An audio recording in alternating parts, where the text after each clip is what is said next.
Les amis, la famille, bonjour, j'espère que vous allez bien. On se retrouve aujourd'hui pour une vidéo aberramment gargantuesque, frérot. Vidéo au cours de laquelle je vais t'expliquer pourquoi je suis dégoûté de mon Lamborghini Urus. Enfin, plus précisément, pourquoi je suis dégoûté de n'avoir eu un Lamborghini Urus que maintenant. Je vais tout vous expliquer dans cette vidéo. Je vais aussi vous montrer ma Ferrari que malheureusement j'ai tapé à l'avant. Donc tapé très légèrement certes, mais que j'ai quand même tapé. Et je vais vous révéler aussi la nouvelle couleur de ma Audi R8. Parce que j'ai fait une nouvelle couleur sur la Audi R8. Je sais qu'on avait signé l'autre version de la R8 avant, mais voilà, il fallait que je refasse des signatures si tu veux, et il n'y avait plus de place sur la voiture. Donc j'ai décidé pour l'instant de remettre la voiture dans une autre couleur et de refaire une séance dédicace où vous pourrez signer une de mes voitures sur un de mes autres véhicules très prochainement. Un véhicule un peu plus aberrant et un peu plus cher que la Audi R8 d'ailleurs. Je pense que ça va en choquer plus d'un, frérot.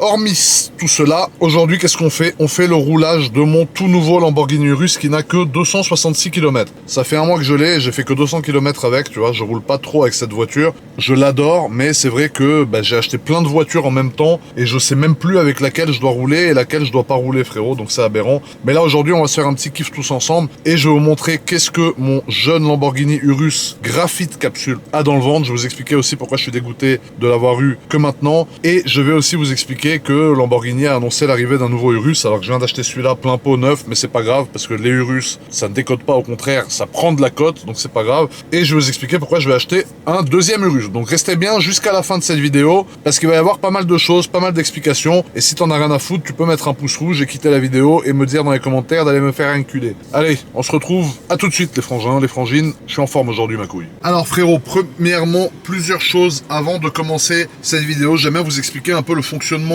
des véhicules, vu que je le fais plus dans les vidéos de livraison. Et aussi, regarde-moi cet intérieur, frérot, qui est aberrant. Bon, ça, je vous l'avais montré, mais c'est vrai que je suis fou amoureux de l'intérieur, j'en suis assez fier. Et avec le prix qui m'a coûté, frérot, j'ai envie de l'exhiber à tout le monde. Donc voilà. Premièrement, au niveau de l'intérieur, comme vous pouvez constater, on a du carbone qui est mat. Donc ça, c'est assez rare, parce que les gens d'habitude mettent du carbone brillant. Moi, j'ai fait le choix de mettre du carbone mat. Carbone mat ici également. Ici, on a de l'aluminium noir, sachant que normalement, c'est aluminium et couleur aluminium. Et ici, on a tout le pack Alcantara sur l'intérieur. Ça veut dire qu'il n'y a quasiment que de l'Alcantara sur toutes ces parties qui normalement sont garnies de plastique, comme ici, même les contours de mes immenses pieds, frérot, en 62 d'autruche du Mozambique, c'est aussi en Alcantara. Ici, on a de l'Alcantara, bref, on a le pack Alcantara partout, et sur le volant, on a le pack poils de couille. Donc ça, c'est des poils de couille, frérot, qui ont été scalpés et qui ont été greffés sur le volant. Non, plus sérieusement, c'est censé être de l'Alcantara, mais je le trouve pas très beau, je le trouve assez désagréable au toucher. Après, c'est que mon goût, mais je pense que je vais me refaire un volant, parce que là, frérot, les poils de pubis, non, c'est pas pour moi, ce n'est pas possible. Ici, on a le poste de commande du véhicule. Donc, premièrement, ici, on a la fameuse gâchette que tout le monde connaît parce que ça a fait le tour d'internet 582 fois pour éteindre ou alors voilà, allumer le véhicule. Donc ensuite tu peux rouler avec ça ouvert, tu peux rouler avec ça fermé. Ensuite ici on a le sélecteur de mode. Donc il faut savoir que ça c'est une option mon ami. Parce que si tu ne prends pas ça, tu n'as que 2 ou 3 modes je crois. Et si je ne dis pas de bêtises, tu n'as même pas de mode Corsa. Donc tu as le mode Strada, donc c'est le mode route, c'est un mode qu'on va pas utiliser. Ensuite tu as le mode sport, donc ça c'est pour les personnes un peu plus vaillantes que celles qui roulent en Strada. Ensuite tu as le mode Corsa. Le mode comme Corsa c'est pour les plus braves d'entre nous. C'est-à-dire que tu vois le ralenti. Alors regarde, je te remets le mode Strada, voilà. T'as vu le ralenti est retombé à 400 tours. Quand tu passes en sport, tu vois qu'il monte à 1900 tours à peu près. Et quand tu passes en Corsa, tu vas entendre une différence sonore et tu vas voir que le ralenti monte encore plus haut. Voilà. Le ralenti est à 1000 tours minute lorsque tu es en Corsa. Tu entends le ralenti qui monte, tu le vois. Et tu as un changement au niveau de la thématique, frérot, du compteur de vitesse avec du coup l'indicateur de force G et ici le power torque. Donc qui est tout simplement, tu vois, voilà, un graphique en fait. Voilà, c'est un graphique si tu veux de la puissance et du couple. Voilà, en même temps, donc en kilowatts et en newton-mètre. Ensuite, ici, qu'est-ce qu'on a? On a la boîte de vitesse. Donc il faut savoir que pour passer en marche avant, c'est comme sur les voitures sportives, c'est un coup de palette à droite. Pour passer en marche arrière, tu tires ce gros module que tu peux choper comme ça, ou comme ça, ou comme ça.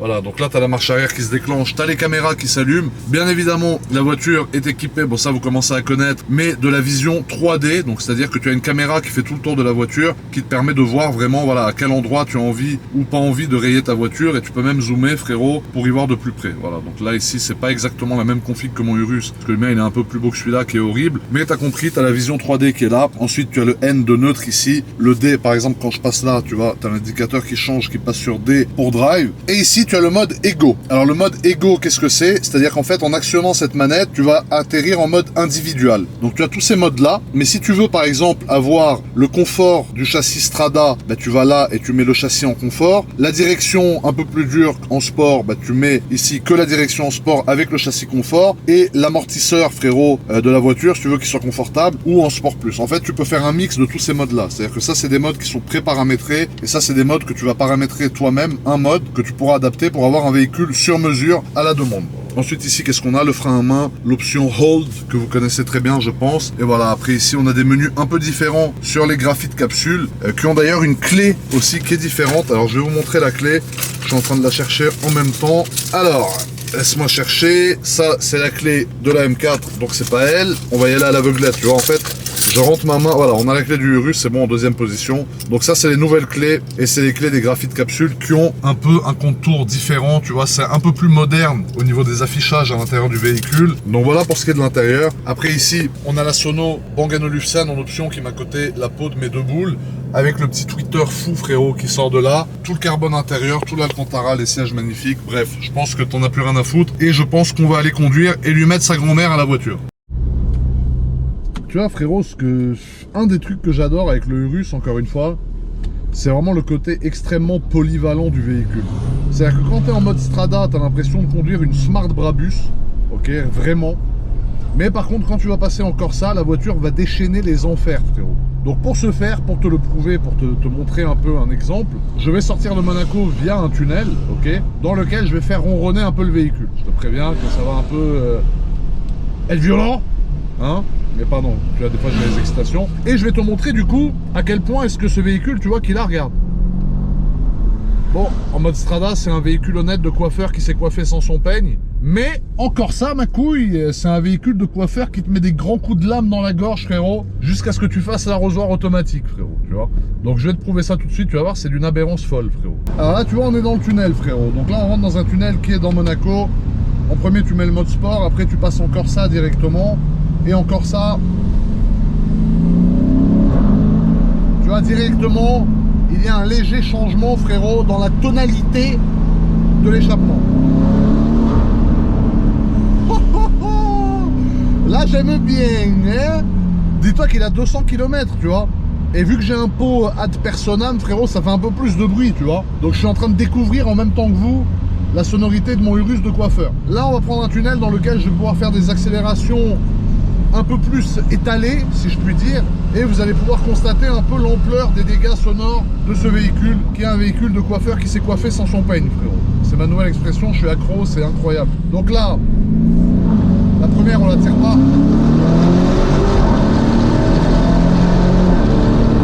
Oh putain! Ah ouais, pour un 4x4, frérot, putain de merde! C'est génial!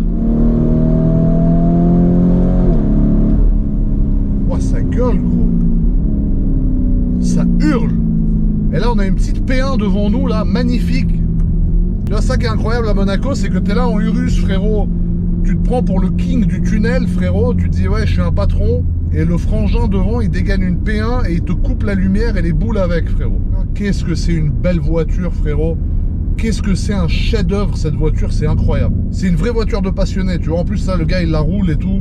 Genre, j'adore. Franchement, faut savoir reconnaître quand tu te fais mettre par terre, frérot. Là, le cousin, il nous a couchés et j'ai la gueule ouverte par terre, frérot. Mais c'est pas grave. Sinon, bon, bref, t'as pu constater quand même que dans le tunnel, au niveau de la sonorité, c'était assez violent. Plus sérieusement, dans le tunnel, tu vois, t'as pu constater, et c'est là qu'on arrive à se rappeler, si tu veux, que dans les Urus, ça reste un moteur de RS6, c'est un V8 biturbo. Mais la sonorité à l'échappement, ça reste du Lamborghini, tu vois. Tu comprends direct que Lambo, ils ont mis leur touche, entre guillemets, dans la sonorité du moteur.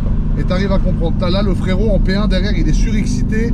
Il veut faire la course, mais il va me couper la lumière, frérot. C'est ça le problème, là. Une P1, c'est violent, quand même, tu vois. Mais tu vois, du coup, Audi, par exemple, ne sort pas du tout cette sonorité sur la RS6. Tandis que Lambo ont vraiment travaillé le côté sonorité du moteur, et ça, j'adore.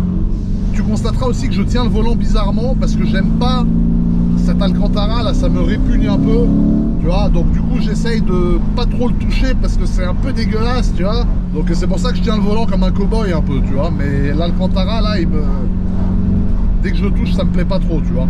Donc là, ce qu'on fait, c'est qu'on va arriver maintenant sur la route de la Turbie, frérot, sur laquelle on va pouvoir un peu, tout en respectant bien évidemment les règles élémentaires de sécurité et les règles élémentaires de circulation, mais on va pouvoir se taper des belles accélérations et on va pouvoir te montrer un peu ce jeune Urus, qu'est-ce qu'il a dans le bide, frérot, et tu vas voir que ça va être aberrantissime. Cette P1, elle me fait bander. Elle me fait bander aussi dur qu'un bâton de berger, quoi. Alors on a deux véhicules qui s'engagent avant nous sur cette magnifique route que nous allons devoir atomiser. Hélas, malheureusement, nous allons devoir les dissoudre.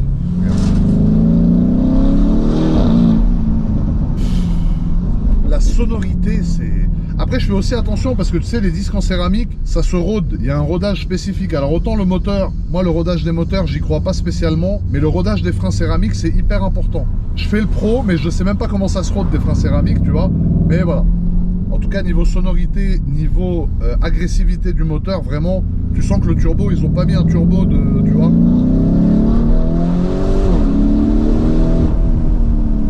Putain de merde, ça pousse sa mère.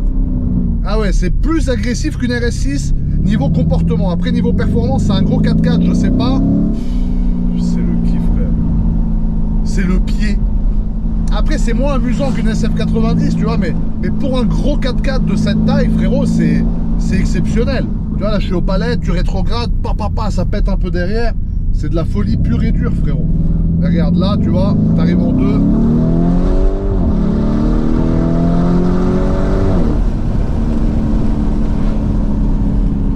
Incroyable. Et tu vois, même de l'intérieur, t'as une putain de sonorité de fou. Les freins, alors les freins, je fais attention. Le freinage céramique, pour le roder, tu appuies tranquillement, continuellement. Pas de freinage brusque, tu tamponnes comme ça, tu vois. Il faut le faire avec soin, c'est comme un dépucelage, frérot. Il faut y aller gentiment, tu vois, cool Raoul, frérot, tu vois ou pas. Donc on fait attention. Les jeunes frangins, frérot, égarés sur la turbie, frérot. Et là, tu vois, tu repars. Et ce châssis, il a un châssis, regarde. Tu rentres, c'est au millimètre, ça ne bouge pas.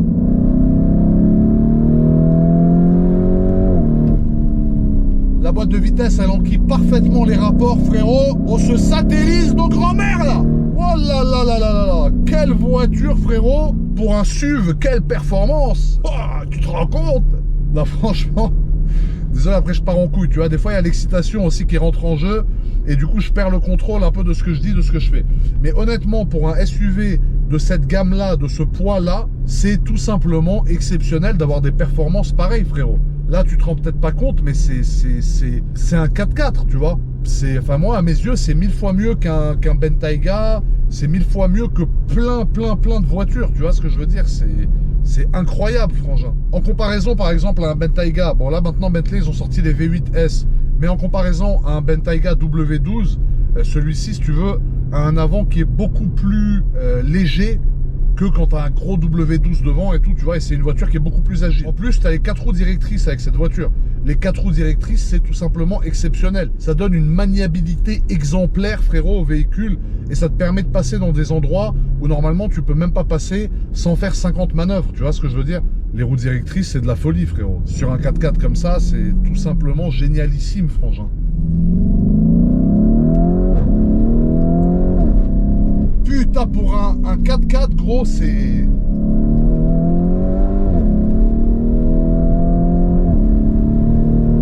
Qu'est-ce que ça pousse, ça s'arrête pas, putain. Et ça se comporte comme une petite voiture, comme une RS3, regarde. Tu remets les gaz, 4 roues motrices. Ça ne bouge pas. Tu sens la voiture qui se lève comme ça, toute la puissance qui passe par terre.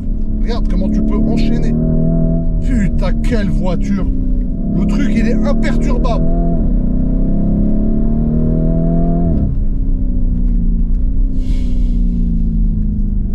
Quelle voiture, putain, je te jure, gros. C'est tellement énervé, un Urus. Mais je regrette de...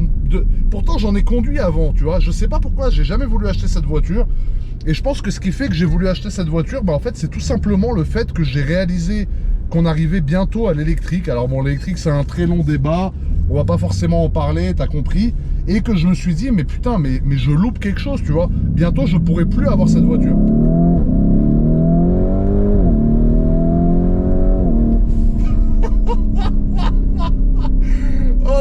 c'est une balle de calache la voiture, frérot. Et le châssis, regarde. Le truc, tu le rentres dans le virage, c'est un camion, frérot, il bouge pas. Quelle bagnole.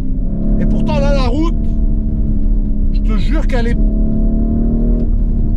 Elle est pas confortable, hein. La route, elle est pas confortable du tout. Et malgré tout, avec la voiture, t'as zéro perte d'adhérence, rien. C'est vraiment pour ça que je regrette de pas en avoir eu une avant. Genre, je te jure, c'est un véhicule qui est tout simplement exceptionnel, tout simplement magnifique, frérot. Frérot, regarde-moi la gueule de la bête, frérot.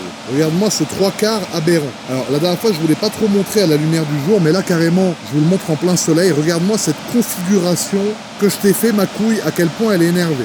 Moi, franchement, les petits trucs jaunes, là, je trouvais ça pourri au début, là, là et là. Mais là, quand je vois comment ça salit bien avec le noir mat de la peinture, je me dis que franchement, sans me jeter des fleurs, parce que je sais que je reste un abruti dans le fond, mais je trouve que j'ai fait un choix assez judicieux dans cette configuration, et surtout, ça change du full black, tu vois. Regarde-moi les jantes, frérot, au soleil, comme elles ressortent bien comme ça, avec le liseré jaune et le gros étrier, frérot, céramique qui est énorme. Je sais pas si vous vous rendez compte, mais... Donc ça, c'est un iPhone 13 ou 14 ou 18, je sais plus combien, mais c'est le Max Pro ou Pro Max ou Pro ZB. Regarde la taille du truc, frérot, il fait un tiers de l'étrier. Sachant qu'un iPhone Pro Max comme ça mesure 18 cm. Me demande pas comment je suis au courant de ça, mais je sais que je suis au courant de ça. Du coup, l'étrier, frérot, on peut en déduire qu'il fait 1,82 m de haut, et ça, pour le coup, c'est aberrant. Ensuite, ici, tu vois, t'arrives vraiment à t'apercevoir tous les détails de la voiture grâce au satiné. Genre, ce satiné, c'est une putain de folie. Regarde-moi le 3/4 arrière, à quel point il est violentissime, à quel point il est énervé, avec cette lame jaune là qui est... Je te jure, cette lame jaune, ce petit béquet jaune, pour rien au monde, je l'enlève. À un moment, je m'étais dit que j'allais l'enlever, mais en fait, pour rien au monde, je l'enlève. Et regarde-moi, frérot, le profil complet de la voiture. Donc le profil complet, tu vois tous les détails jaunes là qui s'accordent parfaitement. Et je trouve que ce profil-là, c'est vraiment le plus beau côté de la voiture. Tu vois, vraiment, quand tu la prends en plein travers comme ça, le plein arrière, il est vraiment, vraiment, vraiment incroyable. Avec le petit béquet jaune. Donc quand tu regardes de derrière, tu vois vraiment comme un liseré. Mais quand tu regardes du dessus, tu vois que c'est vraiment jaune, jaune, jaune. Et alors ça, c'est très important parce que ça, c'est du sur-mesure. C'est moi qui l'ai demandé spécialement et ça m'a coûté, je crois, 1000 €. C'est les sorties d'échappement noir qui sont faites sur mesure. Donc ça, c'est-à-dire que d'origine, ça n'existe pas. Et tu demandes à Lamborghini, au rayon tailor-made de chez Lamborghini, et c'est eux qui me les ont faites sur mesure, tu vois. Parce qu'avec les sorties d'échappement en alu, je trouve que ça aurait été moins beau et ça aurait cassé le côté un peu Bumblebee seulement noir et jaune de la voiture, tu vois. On a fait l'extérieur rapidement. Je vais vous montrer le moteur. Regarde-moi l'intérieur aussi. L'intérieur, c'est quelque chose, hein. Voilà. Donc ici, tu as le V8, donc voilà, V8, 650 chevaux, bon il est neuf, hein, forcément la voiture a 200 km. Là tu as le calculateur, là tu as plein de trucs à la con qui servent à rien, ici là-bas tu as la batterie, et ici tu as l'ordre de montage des cylindres. Donc le cylindre 1, 3, 7, 2, 6, 5, 4, 8, voilà. Donc ça c'est tout simplement aberrant. Bon le moteur, voilà, les moteurs aujourd'hui on voit plus grand chose, hein, c'est un peu caché comme vous pouvez le constater ici, mais au moins vous l'avez vu. Et bien évidemment avec le noir mat c'est magnifique, tu laisses des traces de doigts partout, mais pour cela j'ai mon t-shirt qui me permet, frérot, de nettoyer. Bon voilà, bref, le mat à l'entretien, la peinture mat c'est hyper chiant, et c'est là qu'on voit que le covering c'est quand même beaucoup plus pratique, frérot, qu'une peinture comme ça, parce que la peinture à entretenir c'est une putain d'horreur. Donc voilà, ce qu'on va faire maintenant, c'est que je vais vous tourner la voiture, je vais vous poser la caméra derrière et je vais vous faire écouter un peu le son qu'elle fait au ralenti et quand on met quelques coups de gaz en mode Corsa. Alors comme d'habitude pour allumer c'est là. Donc tu vois, il y a un petit ronronnement sympathique. Ensuite tu mets Corsa et là tu vas voir ça pétarade. Il y a un vrai changement au niveau, si tu veux, du comportement de la voiture. Tu vois.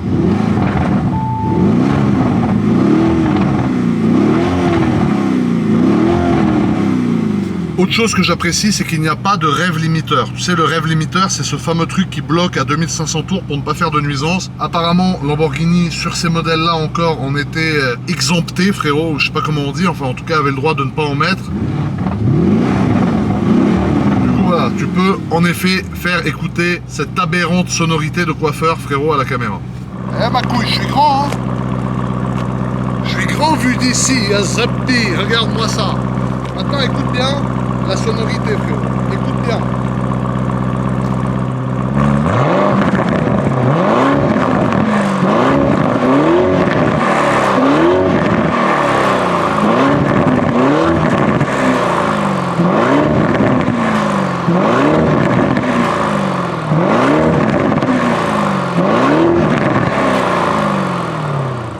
plus sérieusement, tu vois, même le ralenti, écoute-moi ce ralenti, frérot, et regarde-moi ce profil de la voiture. À quel point, là, elle est énervée. Regarde, si ça, c'est pas de la folie, le véhicule, regarde-moi ce profil, avec ses jeunes sorties d'échappement, et là, tu vois, tu arrives à constater le double aileron, le premier béquet là, et le deuxième là-haut, ça lui donne... Tu sais, ce qui est drôle, c'est qu'il y a plein de gens qui trouvent qu'avec cette config, on dirait qu'il est préparé, tu vois. Il y a plein de gens qui réalisent pas qu'il est d'origine comme ça. Et c'est vrai que le fait qu'il soit d'origine comme ça, je trouve ça vraiment beau, vraiment sympa, quoi. Alors regarde-moi le Urus, frérot, vu d'ici. Et là, regarde la chance qu'on a d'avoir ce paysage et cette vue panoramique sur Monaco. Bon, c'est moins sympa parce que j'étais juste venu pisser, mais en pissant, j'ai regardé, je me suis dit, putain, quelle vue, quelle aberrance. Donc voilà. Comme quoi, tu vois, des fois en pissant, on peut faire des trucs sympas et des découvertes originales atypiques. Donc si jamais un jour tu vois ma voiture là et que tu me vois pas, c'est que je suis en train de pisser ici. Et si tu veux pisser au même endroit que moi, bah tu peux venir. Comme ça on arrivera peut-être à faire grandir des plantes, frérot, aberrantes, grâce à nos urines de coiffeur. Ah là là, quel véhicule, frérot, quel véhicule. Regarde-moi ça. On ne s'en lasse pas de cette voiture, putain de c'est mort. Alors là, vous pouvez jouir d'une belle vue, frérot, sur le compteur d'une vitesse, sur le compteur 2 vitesses, pardon. Et une belle vue sur ma tête de marcassin. Tu vois, ça c'est la petite technique d'homme du tuning, c'est d'entrouvrir le toit entrebâillant, frérot. Tu sais, mes vidéos aussi, c'est pour vous faire rigoler un peu, vous faire passer des bons moments, tu vois.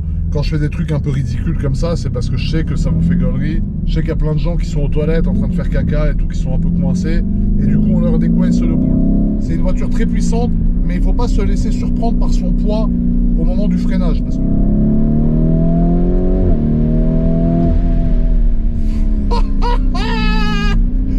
Oh putain de sa race! Quelle voiture! Quand le turbo il rentre, frérot! Ah ouais, c'est violentissime! J'adore! Je sais pas pourquoi j'en ai pas acheté un avant, putain! Enfin là là, c'est vraiment un jouet pour les grands garçons, frérot!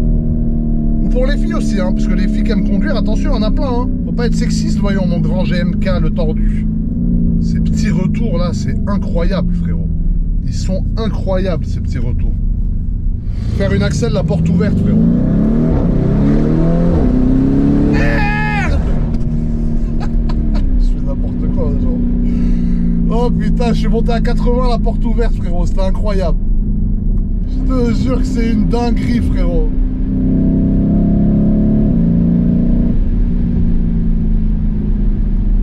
Franchement, je suis conquis par cette voiture. Ouais, là, tu vois, tu repasses en mode Strada. Tu remets le mode automatique. Voilà. Magnifique. Tu peux conduire comme un coiffeur, frérot, qui sait coiffer sans son peigne. J'adore cette voiture.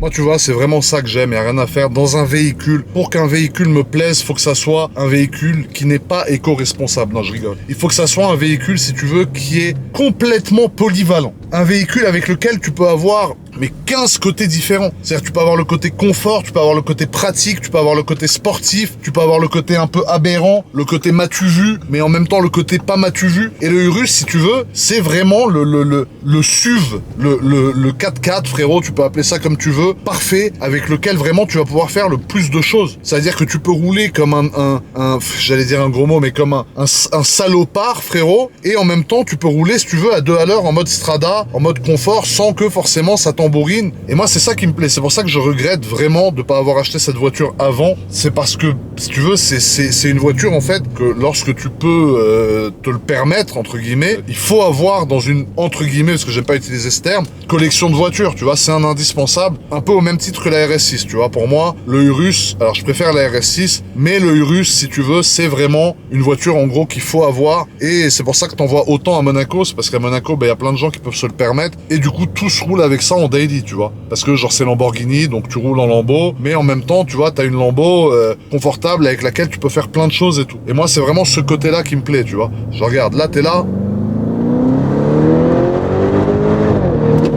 Le bordel, comme il s'énerve d'un coup, il arrache d'un coup, frérot. D'un coup. Et là, j'étais en mode Strada. Mais si tu passes en Corsa, il va commencer à taper dans les tours, frérot, comme un sagouin. Tu vas voir, là, je suis en Corsa. Tu vas voir que même fenêtre fermée à l'intérieur. Attends, on lui laisse un peu prendre de l'avance aux cousses devant. Parce que sinon, j'ai peur de le choquer, frérot. Voilà.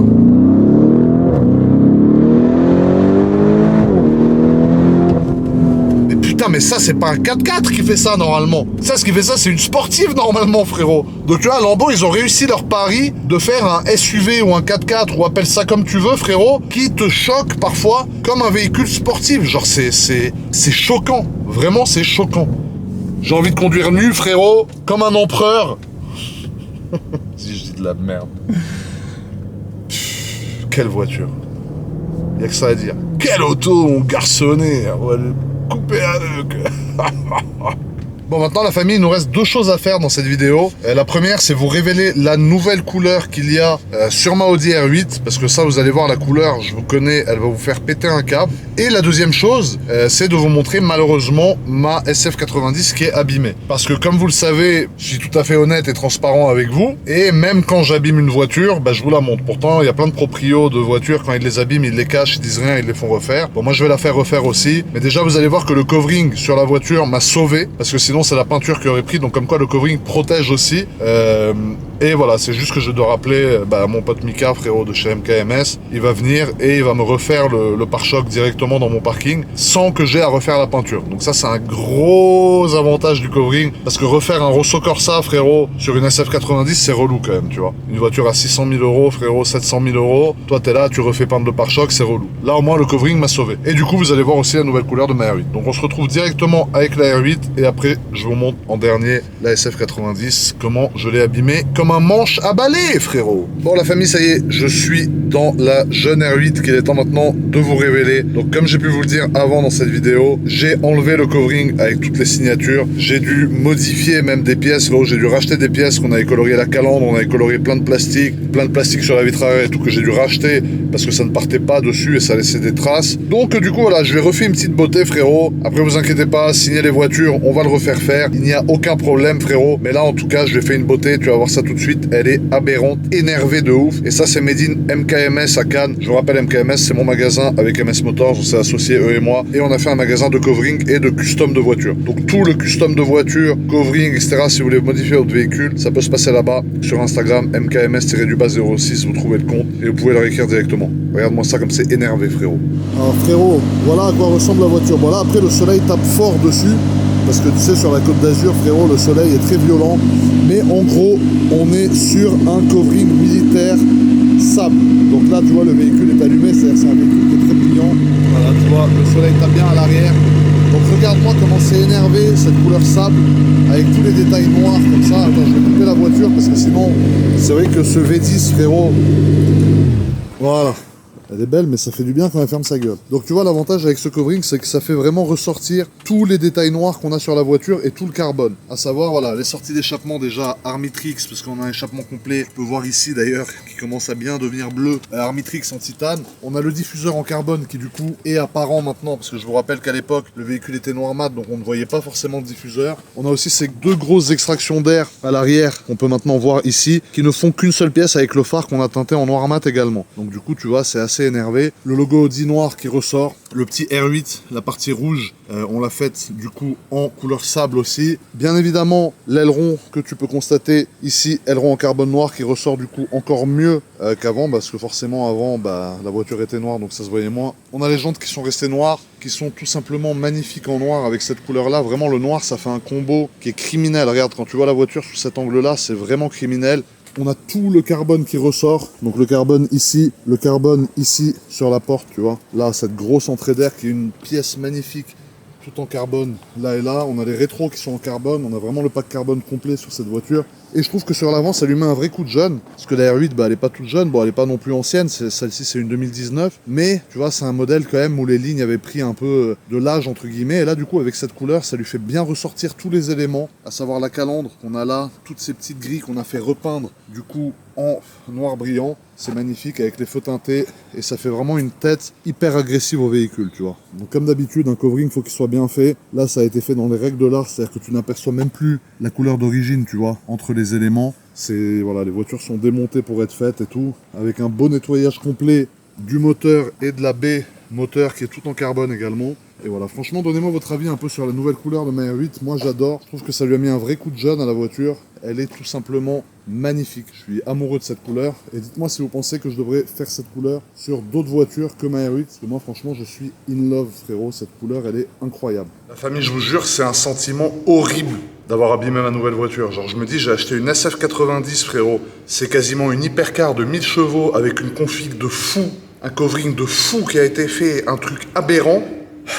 Et moi, je ne sais même pas comment en plus, c'est ça le pire. J'ai abîmé la voiture ou on m'a abîmé la voiture. Après, il y a un truc qui est important, c'est de ne pas accuser les gens à tort. C'est-à-dire, je laisse souvent ma voiture à des voituriers à Monaco. C'est pas parce que je laisse souvent ma voiture à des voituriers à Monaco que c'est forcément un voiturier de Monaco qui m'a abîmé ma voiture, tu vois. C'est aussi possible que ça soit moi en sortant de mon parking ou que ça soit moi en ayant garé ma voiture pour aller quelque part, que quelqu'un me soit rentré dedans. Et vu que je vérifie pas l'état de ma voiture à chaque fois que je la prends, je peux pas me permettre d'accuser quelqu'un. Et quand on peut pas accuser quelqu'un, parce qu'on va pas mettre les gens dans la merde pour rien, alors s'il faut, c'est notre faute, on ferme sa gueule, on assume et on répare. Donc là, en l'occurrence, c'est ma société avec MS Motors qui va revenir le refaire, MKMS, mais vous allez voir l'utilité du covering, parce que le covering a sauvé la peinture du pare-choc avant. Vous allez voir que sans le covering, c'est la peinture qui aurait morflé directement, et si la peinture avait morflé directement, il aurait fallu faire repeindre le pare-choc. Sur une Ferrari à ce prix-là, c'est moyen, tu vois, parce qu'il y a toujours une différence de teinte et tout, et ça aurait été nul. Donc je vais vous montrer maintenant l'ampleur entre guillemets des dégâts, et heureusement j'ai eu de la chance, frérot, c'est quelque chose qui sera réparable uniquement en changeant le covering du pare-choc avant. Je peux souffler et être tranquille à ce niveau-là, frérot. Bon, là, t'es dans mon jeune parking où il y a le Urus aberrant qui est garé. Et ici, on a la SF. Donc la SF, comme tu peux le constater, je sais pas si vous voyez déjà là où est-ce que c'est. Mais en tout cas, voilà, c'est là. Donc comme vous pouvez le constater, en plus c'est rouge en dessous, donc ça se voit bien. Mais c'est aussi là. Et c'est aussi là. Et c'est aussi là. Donc tu vois, je vais mettre le flash du téléphone pour que tu puisses te rendre compte. Parce que comme ça, on voit pas spécialement bien. Mais tu vois, en fait, c'est vraiment seulement le covering qui a morflé. Regarde la peinture en dessous, elle est nickel. Donc tu vois, c'est vraiment le covering qui a servi de protection. Et c'est là que tu vois que sur des voitures comme ça, c'est essentiel, limite, de mettre un covering ou une protection de peinture sur la face avant au moins. Parce que du coup, quand ça touche comme ça, t'es tranquille. Et après, tu vois, d'un autre côté, je me demande comment est-ce que j'ai pu faire ça. C'est-à-dire comment est-ce que ça a pu frotter comme ça ici, mais sans que ça touche la lame en carbone qui est là. Heureusement d'ailleurs, parce que j'ai eu de la chance. Je me dis, si quelqu'un m'avait reculé dedans, bah, vu que le pare-choc est vachement en forme de flèche, tu vois, il aurait reculé, ça aurait touché peut-être ici. Je me dis, comment c'est possible que quelqu'un ait touché là? En plus, c'est du côté passager, et même si jamais je m'étais garé à côté d'un trottoir, bah ça c'est le côté qui longe le trottoir ici. C'est-à-dire que tu as le trottoir qui est là, et quelqu'un ne peut pas sortir de là du coup et couper pour frotter devant. Donc la grande question c'est comment est-ce que j'ai fait pour faire ça? Après comme je t'ai dit, dans mon entre guillemets malheur, parce qu'il y a bien pire que ça dans la vie, j'ai de la chance parce que le covering a vraiment protégé la peinture. Comme tu vois, la peinture elle est nickel. Nickel, nickel. Aberrant frérot. Elle a une gueule cette voiture, laisse tomber. Donc voilà la famille, voilà ce qu'est cette vidéo. Maintenant vous savez pourquoi je déteste mon Urus et pourquoi je suis dégoûté de ne pas en avoir acheté un avant. Parce qu'à mes yeux c'est vraiment la voiture la plus polyvalente qui existe, comme j'ai pu vous le dire. Tout au long de cette vidéo vous avez aussi vu ma jeune Ferrari que j'ai abîmée malheureusement. Mais bon, ça va être réparé assez rapidement. On va m'envoyer quelqu'un de chez MKMS pour venir la réparer. Et la nouvelle couleur du coup de la R8 sable qui est énervée au possible. Dans tous les cas cette voiture c'est un putain d'avion de chasse. Et je la trouve superbement énervée comme ça, violentissime frérot. Donc voilà, si jamais ça vous a plu, n'hésitez pas à mettre un petit like sur la vidéo, n'hésitez pas à vous abonner à ma page de coiffeur. Merci beaucoup la famille d'avoir regardé cette vidéo. Je tiens à vous rappeler que sans vous, tout ça ne serait pas possible et sans vous, il n'y aurait probablement pas de vidéo. Donc un grand merci à vous les frangins, les frangines. Je vous souhaite plein de bonnes choses en tout cas. Passez une bonne journée, nuit, après-midi, matinée, je sais pas quand tu regardes. Et à très vite pour une nouvelle vidéo frérot. Bisous la famille.